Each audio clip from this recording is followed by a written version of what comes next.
G'day guys, how are you going? Well, custom boxes, they've become very popular for tray-back utes, for that work/family tourer. And I'm going to catch up with Andrew Moxon, Mocko for short, and he's going to show us some of the custom work that he's doing here at MoxWeld Off Road Solutions. Go and catch up with Mocko. G'day Mocko, how you going mate? Yeah, good, thanks Tim. Well, looks like you're pretty hard at it there. Certainly are, mate. We're just finishing off a design for a canopy we've got out the back at the moment. Right, I'm pretty keen to come and see what you actually do here. So this is the early stages you're doing here for a design for a That's right, yep, that's right. We use this to let the customers see exactly what they're going to be getting. So this customer's gone pretty crazy with his design. He's got a few drawers. He's got a Weber slide and a cutlery drawer as well as an upright fridge. And yeah, we're just going through it now to make sure that we've got everything spot on for him. So you do all the designs, everything right from the start. We certainly do. We give the customer a 3D model just so he's familiar with what he's actually receiving. And really, what say we go out the back, eh? Let's see what really goes on out the back. No worries, mate. Let's get out there. Mate, this factory you got here looks pretty new. How long have you been here, and when did you actually get started? Okay, so we started the business 10 years ago. We started with a workshop in Doveton and then a shed at home. And now we've come here, so we've been here 2 years at the end of this month. This tray here is at the final stages of assembly before it goes to its customer.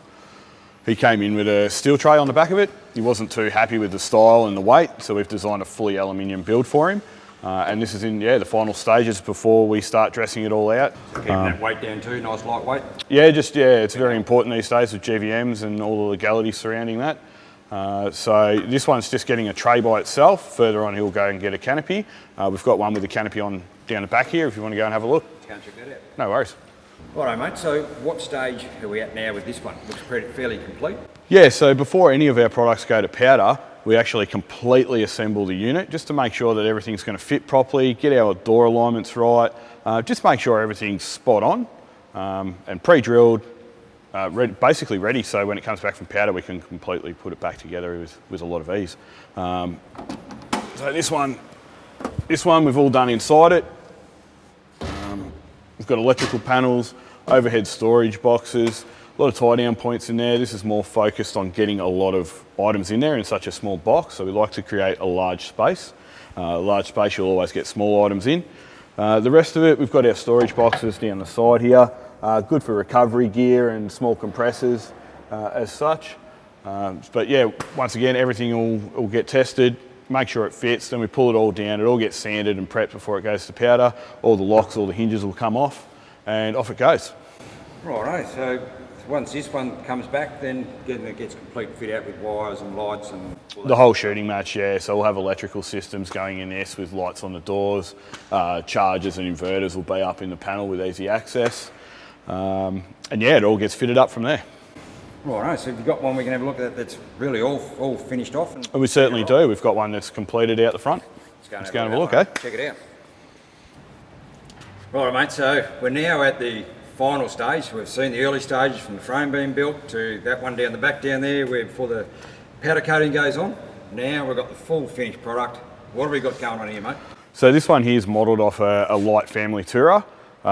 So basically what we've done, we've got pretty much everything going on in here. So we run the upright fridges these days. These are great for weight saving and also space saving as well.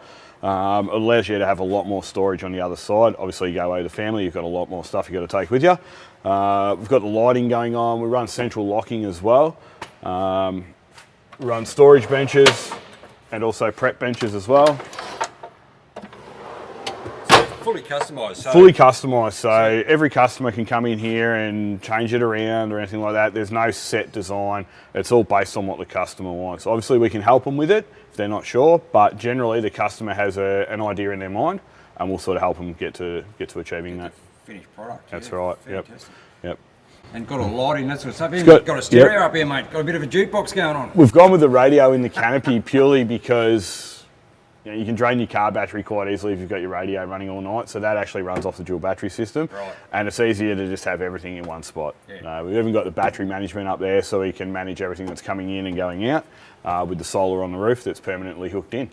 And full dustproof seals? Full dustproof seals, so we run a full gutter around the outside of the box, and then we run extra sealing on the door as well, so when it all comes down, it's like a double seal that goes around the whole box.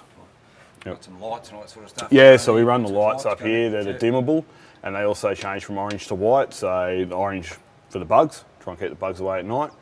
The white, obviously, if you need that more illumination to get into, seeing all your gear that you might have up in the top, and checking on your meat pies that are cooking in the oven there, Tim. Oh, yeah, pie warmer, don't you, mate? Got to have the pie warmer. Oh, that's fantastic, mate. Well, so we have a look in the other side and see Yep, what's going no on worries. over there. Too easy. Right, mate, so we're now around the other side of the setup here, so what's going on this side? Okay, so this is more of our storage side and also houses our power unit for the 12-volt solution. So basically, as I was saying before, with the fridge being so small, you can actually gain a lot more storage space on this side, which is imperative really. So in here we've got our 12-volt solution. We've paired up with Shane from ProWire roughly 2 years ago, and he's been fantastic for us and really coming up with a neat, viable, and I guess to the point solution for every setup that we do. So we can go from pretty basic all the way up to quite full on like our setup here. So this one we're running the Enerdrive DC-DC charger.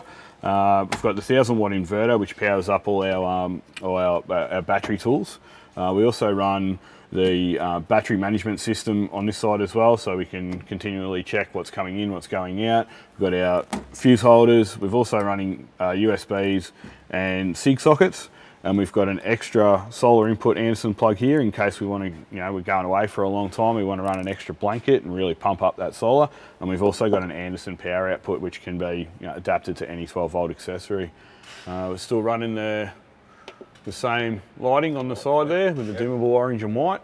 Also running the overhead storage box all the way through. Good for fishing rods, firearms, all that sort of stuff. It's lockable as well. We've got the chainsaw that's up in the back corner there, so that lives permanently in that corner. It's nice and tucked away out of sight. And as you can see, it still gives you a lot of space to put all sleeping bags, swags go in here, pretty much everything. Certainly plenty of room, and that power board there, mate, it's got everything on there that someone's going to want with charging phones. And there's not much more that you could really want out of that. Obviously, if you're going to run a coffee machine or something like that, you'd need to go up to a 2000-watt inverter. Then again, you need to go up battery size as well. But that pretty much takes care of everything that you could think of right there. Fantastic stuff, mate. And what other range of dual cabs do you actually do boxes for? Well, this setup can be attached to pretty much any of the dual cabs that are in this size. So you got your Navaras, your Tritons, your Rangers, Colorados, things like that. We do Land Cruisers as well. Obviously they're on a little bit different scale in the size of the box. Land Cruiser, you can get a lot more stuff in it, you get the extra height. But pretty much any vehicle really we can build a setup for. All right, so if people want to find out more, mate, where are they going to get in touch with you?